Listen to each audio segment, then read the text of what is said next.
ಉಗ್ರರ ಪೋಷಕ ಪಾಕ್ಗೆ ಭಾರತ ಪ್ರತ್ಯುತ್ತರ ಕೊಟ್ಟಿದೆ. ರಾತ್ರೋರಾತ್ರಿ ಶತ್ರು ರಾಷ್ಟ್ರಕ್ಕೆ ನುಗ್ಗಿರುವ ಭಾರತೀಯ ಯೋಧರ ದಾಳಿಗೆ 300 ಉಗ್ರರು ಹತರಾಗಿದ್ದಾರೆ. ಮುಂಜಾನೆ 3:30 ನಡೆದಂತ ಕೇವಲ 21 ನಿಮಿಷದ ಕಾರ್ಯಾಚರಣೆಗೆ ಪಾಕ್ ಬೆಚ್ಚಿ ಬಿದ್ದಿದೆ. ಸುಮಾರು 6 ಎಕರೆಯಲ್ಲಿದ್ದಂತಹ ಉಗ್ರರ ತರಬೇತಿ ಸಂಪೂರ್ಣ ಕೇಂದ್ರಗಳು ಧ್ವಂಸ ಆಗಿದೆ. ಈ ಕ್ಯಾಂಪ್ನಲ್ಲಿ 600 ಮಂದಿ ಉಗ್ರರು ವಾಸ್ತವ್ಯಕ್ಕೆ ವ್ಯವಸ್ಥೆಯನ್ನ ಮಾಡಲಾಗಿತ್ತು ಅನ್ನುವಂತ ಮಾಹಿತಿ ಇದೆ.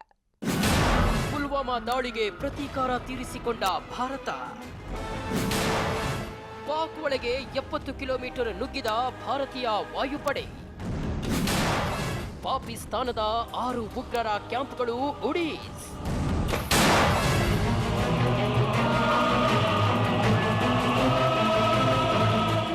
ಪುಲ್ವಾಮಾ ದಾಳಿ ಬಳಿಕ ಕುದಿಯುತ್ತಿದ್ದ ಭಾರತ ಡೆಡ್ಲಿ ಅಟ್ಯಾಕ್ ಸಂಭವಿಸಿ ಸರಿಯಾಗಿ 12ನೇ ದಿನಕ್ಕೆ ಪಾಕ್ನ ಹುಟ್ಟಡಗಿಸಿದೆ.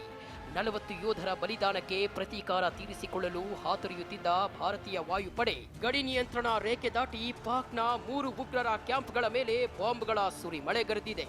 ಜನವಸತಿ ಪ್ರದೇಶ ತಪ್ಪಿಸಿ ಉಗ್ರರ 6 ಕ್ಯಾಂಪ್ ಗುರಿಯಾಗಿಸಿಕೊಂಡು ಈ ದಾಳಿ ನಡೆಸಲಾಗಿದೆ. ಈ ಮೂಲಕ ಇಡೀ ಪ್ರಪಂಚಕ್ಕೆ ಭಾರತೀಯ ವಾಯುಪಡೆಯ ತಾಕತ್ತು ಪರಿಚಯವಾಗಿದೆ.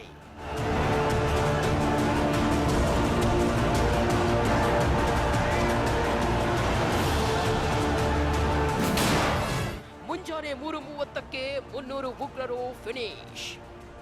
ಅಂತಾರಾಷ್ಟ್ರೀಯ ಗಡಿ ಪ್ರದೇಶದ ಸಮೀಪದಲ್ಲಿದೆ ಉಗ್ರರ ಅಡಗುದಾಣ ಬಾಲಾಕೋಟ್. ಇಲ್ಲಿಂದಲೇ ಜೈಷ್ ಎ ಮೊಹಮ್ಮದ್ ಸಂಘಟನೆಯು ಉಗ್ರರಿಗೆ ತರಬೇತಿ ನೀಡುತ್ತಿತ್ತು. ಇಲ್ಲಿಂದಲೇ ಭಾರತದಲ್ಲಿ ವಿಧ್ವಂಸಕ ಕೃತ್ಯ ನಡೆಸಲು ಉಗ್ರರನ್ನ ಕಳುಹಿಸುತ್ತಿತ್ತು. ಪುಲ್ವಾಮಾ ದಾಳಿ ನಡೆದ 2ನೇ ದಿನದಲ್ಲಿ ಈ ಕ್ಯಾಂಪ್ ಗುರುತಿಸಿದ್ದ ಭಾರತೀಯ ಸೇನೆ ಅದಾಗಲೇ ಏರ್ ಸ್ಟ್ರೈಕ್ನ ಬ್ಲೂ ಪ್ರಿಂಟ್ ರೆಡಿ ಮಾಡಿತ್ತು. ಕೇಂದ್ರ ಸರ್ಕಾರದ ಅನುಮತಿಗಾಗಿ ತುದಿಗಾಲಲ್ಲಿ ನಿಂತಿತ್ತು. ಯಾವಾಗ ರಾತ್ರಿ ಮೋದಿ ಆದೇಶ ಕೊಟ್ಟರು ಆಗಲೇ ಒಂದರ ಮೇಲೊಂದರಂತೆ 12 ಮಿರಾಜ್ ಯುದ್ಧ ವಿಮಾನಗಳು ಶರವೇಗದಲ್ಲಿ ಪಾಕ್ಗೆ ನುಗ್ಗಿದ್ವು. ಲೇಸರ್ ಮಾರ್ಗದರ್ಶನದ ಮೂಲಕ ಉಗ್ರರ ನೆಲೆ ಗುರುತಿಸಿ 10,000 ಕೆಜಿಯಷ್ಟು ಬಾಂಬ್ಗಳ ಸುರಿಮಳೆಗೈದವು. ಕ್ಷಣಾರ್ಧದಲ್ಲಿ 300 ಉಗ್ರರು ಫಿನಿಶ್ ಆದರು.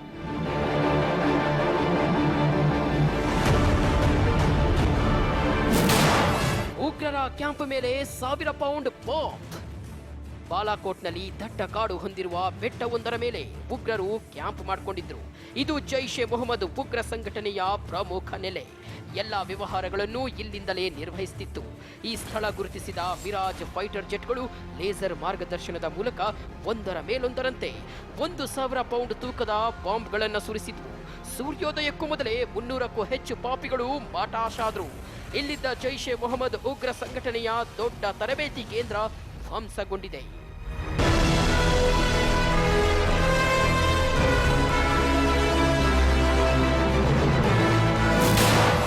ಮೈ ನಡುಗಿಸುವ 21 ನಿಮಿಷದ ಆಪರೇಷನ್. ಒಟ್ಟಾರೆ ಕಾರ್ಯಾಚರಣೆಗೆ ವಾಯುಪಡೆ ತೆಗೆದುಕೊಂಡಿರೋದು ಕೇವಲ 21 ನಿಮಿಷ.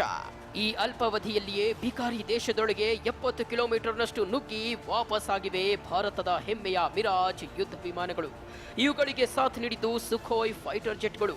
ಎಲ್ಲವೂ ಪೂರ್ವ ನಿರ್ಧಾರಿತವಾದಂತೆ ಆಪರೇಷನ್ ಸಕ್ಸಸ್ ಆಗಿದೆ. 40 ಭಾರತೀಯ ಯೋಧರ ಆತ್ಮಕ್ಕೆ ಶಾಂತಿ ಸಿಕ್ಕಿದೆ.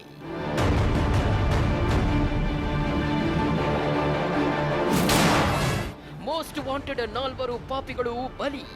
ಪುಲ್ವಾಮಾ ದಾಳಿ ಬಳಿಕ ಭಾರತದಲ್ಲಿ ಮತ್ತೊಂದು ಆತ್ಮಾಹುತಿ ದಾಳಿಗೆ ಸ್ಕೆಚ್ ಹಾಕಿದ್ರು ಈ ಪಾಪಿಗಳು. ದೇಶದ ವಿವಿಧೆಡೆ ರಾತ್ರಿ ಇವರ ಹುಟ್ಟಡಗಿಸಿದೆ. ಈ ದಾಳಿಯಲ್ಲಿ ಜೈಷ್ ಎ ಮೊಹಮ್ಮದ್ ಉಗ್ರ ಸಂಘಟನೆಯ ಮುಖ್ಯಸ್ಥ ಮಸೂದ್ ಅಜರ್ ಭಮೈದ, ಮೌಲಾನಾ ಯೂಸಫ್ ಅಜಾರ್ ಸೇರಿದಂತೆ 4 ಮೋಸ್ಟ್ ವಾಂಟೆಡ್ ಟೆರರಿಸ್ಟ್ ಹತರಾಗಿದ್ದಾರೆ. ಉಗ್ರರು, ತರಬೇತುದಾರರು, ಸೀನಿಯರ್ ಕಮಾಂಡರ್ಗಳು, ಆತ್ಮಾಹುತಿ ದಾಳಿ ತಂಡದವರು ಮಾಟಾಶಾಗಿದ್ದಾರೆ. 1971ರ ನಂತರ LOC ದಾಟಿದ ಭಾರತ. ಪಾಕ್ ಮತ್ತು ಭಾರತ ನಡುವೆ 1971ರಲ್ಲಿ ನಡೆದಿದ್ದ ಯುದ್ಧದಲ್ಲಿ ಭಾರತೀಯ ವಾಯುಪಡೆ LOC ದಾಟಿ ಪಾಕ್ ಮೇಲೆ ದಾಳಿ ನಡೆಸಿತ್ತು. ಅದಾದ ಬಳಿಕ ಇಂತಹ ಸಾಹಸಕ್ಕೆ ಕೈ ಹಾಕಿರಲಿಲ್ಲ. ವಾಜಪೇಯಿ ಕಾಲದಲ್ಲಿ ನಡೆದಿದ್ದ 1999ರ ಕಾರ್ಗಿಲ್ ಯುದ್ಧದಲ್ಲೂ LOC ದಾಟಿರಲಿಲ್ಲ. ಆದರೆ 40 ಯೋಧರ ಬಲಿದಾನದಿಂದ ಕುದಿಯುತ್ತಿದ್ದ ಸೇನೆ ಇದೀಗ LOC ದಾಟಿ ಪಾಕ್ಗೆ ತಕ್ಕ ಪಾಠ ಕಲಿಸಿದೆ. ಇದು ಬಿಕಾರಿ ದೇಶಕ್ಕೆ ಎಚ್ಚರಿಕೆಯೂ ಹೌದು.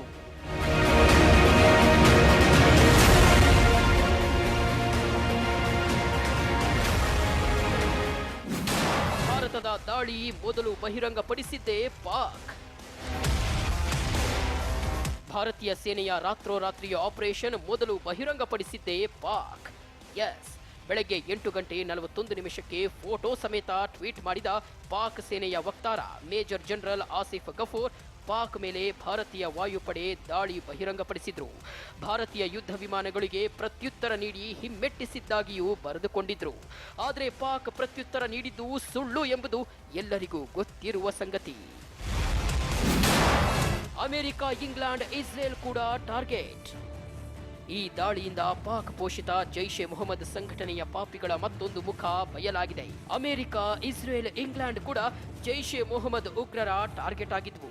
ಈ ರಾಷ್ಟ್ರದ ಧ್ವಜಗಳೇ ಇವರ ಮೆಟ್ಟಿಲುಗಳಾಗಿದ್ವು. ಕ್ಯಾಂಪ್ಗೆ ತೆರಳುವ ಮೆಟ್ಟಿಲುಗಳ ಮೇಲೆ ಈ ದೇಶದ ರಾಷ್ಟ್ರಧ್ವಜ ಬಿಡಿಸಿ ದಿನನಿತ್ಯ ಅವುಗಳನ್ನು ನೋಡುತ್ತಾ ಅವುಗಳ ಮೇಲೆ ಓಡಾಡುತ್ತಾ ವಿಕೃತ ಆನಂದ ಅನುಭವಿಸುತ್ತಿದ್ರು ಎಂಬುದು ದಾಳಿಯಿಂದ ಬೆಳಕಿಗೆ ಬಂದಿದೆ.